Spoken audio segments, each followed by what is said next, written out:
ఈ వీడియోలో మనం సమీకరణ వ్యవస్థ రూపకల్పన సెట్టింగ్ సిస్టమ్ ఆఫ్ ఈక్వేషన్స్. సమీకరణ వ్యవస్థ అంటే ఏమిటి?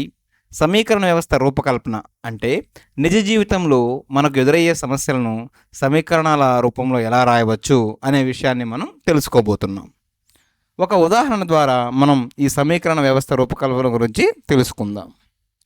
చూడండి, మీరు సహజంగానే మీ సెలవు సమయాలలో ఒక ప్రదేశం నుంచి మరొక ప్రదేశానికి వెళ్ళే సమయంలో సహజంగా ఇలాంటి నదులు, అంటే ఇది ఒక నది అనుకోండి, ఇలా తూర్పు నుంచి పడమరగా వెళ్ళే నది అనుకోండి, ఇటువంటి నదిని దాటాల్సిన అవసరం ఏర్పడుతుంది. ఎలా దాటుతారు? కష్టం కదా. సహజంగా ప్రభుత్వం ఏం చేస్తుంది? వంతెనలు నిర్మిస్తుంది, ఇలా ఒకవైపు నుంచి ఇంకోవైపుకి వెళ్ళడం కోసం.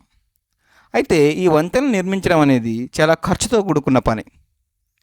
అటువంటి సమయంలో ప్రభుత్వాలు ఏం చేస్తాయి అంటే, గుత్తేదారులు అంటే కాంట్రాక్టర్ల సహాయంతో వారి ధనంతో ముందుగా వంతెనలు నిర్మించి ఆ వంతెన నుంచి కొంత రుసుము వసూలు చేసి, అంటే ఏమిటి, ఎవరైతే వినియోగదారులు ఆ వంతెనను వాడుకుంటారో వారి దగ్గర నుంచి కొంత రుసుము వసూలు చేసి అది ఆ గుత్తేదారులకు అంటే కాంట్రాక్టర్లకు ఇస్తారు. ఇలా రుసుము వసూలు చేయడం కోసం ఇలా ఒక టోల్ గేట్ లేదా టోల్ ప్లాజా అని మీరు చూసే ఉంటారు కదా, కొన్ని రహదారులపైన ఉంటాయి, వీటిని ఉపయోగిస్తారు. ఇలా వచ్చే వాహనాలు మరియు పోయే వాహనాలు, ఈ వంతెన మీదకి వచ్చే వాహనాలు, వంతెన దాటి ఇలా వెళ్ళే వాహనాలు కూడా ఈ టోల్ గేట్ దగ్గర ఆగి కొంత రుసుము చెల్లించాల్సి ఉంటుంది ఈ మొత్తానికి. ఎందుకు? వంతెన వాడుకున్నందుకు. అయితే ఈ వ్యవస్థని లేదా ఈ ఉదాహరణ మనం ఎందుకు తీసుకున్నామో చూడండి, తర్వాత మీకు అర్థమవుతుంది. ఇక్కడ ఒక చిన్న గమనిక నోట్లా అనుకోండి ఉంది. ఏమిటంటే, కేవలం 2 రకాల వాహనాలు అంటే కారు మరియు బస్సు మాత్రమే వంతెన ఉపయోగించుకుంటున్నాయి, మరే వాహనాలు ఉపయోగించుకోవడం లేదు అనుకుందాం. ప్రస్తుతానికి ఇది ఊహ. సహజంగా నడిచి వెళ్ళే వాళ్లకు ఈ టోల్ గేటు ఎటువంటి రుసుము కూడా వసూలు చేయదు. కేవలం వాహనాల ద్వారా వెళ్ళే వాళ్ళకు మాత్రమే ఇలాంటి రుసుము ఉంటుంది. అయితే ఒక ప్రశ్న ఇస్తున్నాను చూడండి ఈ ఉదాహరణ ద్వారా. ఒక రోజులో వంతెనను ఉపయోగించుకునే మొత్తం వాహనాల సంఖ్య 900, అంటే మొత్తం వాహనాలు. కార్కి టోల్ రుసుము 5 రూపాయలు మరియు బస్సుకి టోల్ రుసుము 10 రూపాయలు. అయితే ఒక రోజులో జమ అయ్యే మొత్తం టోల్ రుసుము ఎంత అంటే 5500. అయితే ఈ సమాచారాన్ని సమీకరణాల రూపంలో వ్రాయండి మరియు వంతెన దాటిన మొత్తం కార్ల సంఖ్య, బస్సుల సంఖ్య తెలపండి. మనకు కొంత సమాచారం ఇచ్చారు.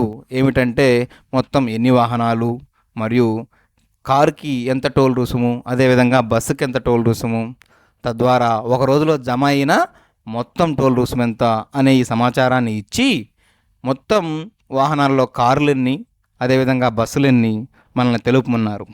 ఇలా తెలిపే ముందుగా ఈ సమాచారాన్ని సమీకరణాల రూపంలో కూడా తెలుపమన్నారు. అవునా? చూద్దామా మనం దీనిని ఎలా సమీకరణాల రూపంలో రాయగలము. ఒక రోజులో వంతెనను ఉపయోగించుకునే మొత్తం వాహనాలు ఎన్ని? కార్లు కావచ్చు, బస్సులు కావచ్చు, 900. మరి ఒక రోజులో వంతెనను ఉపయోగించుకునే మొత్తం కార్లు తెలియదు కదా మనకి. దానిని ఏమనుకుందామంటే సి అనుకుందాం. మొత్తం కార్లు సి అనే సంఖ్య.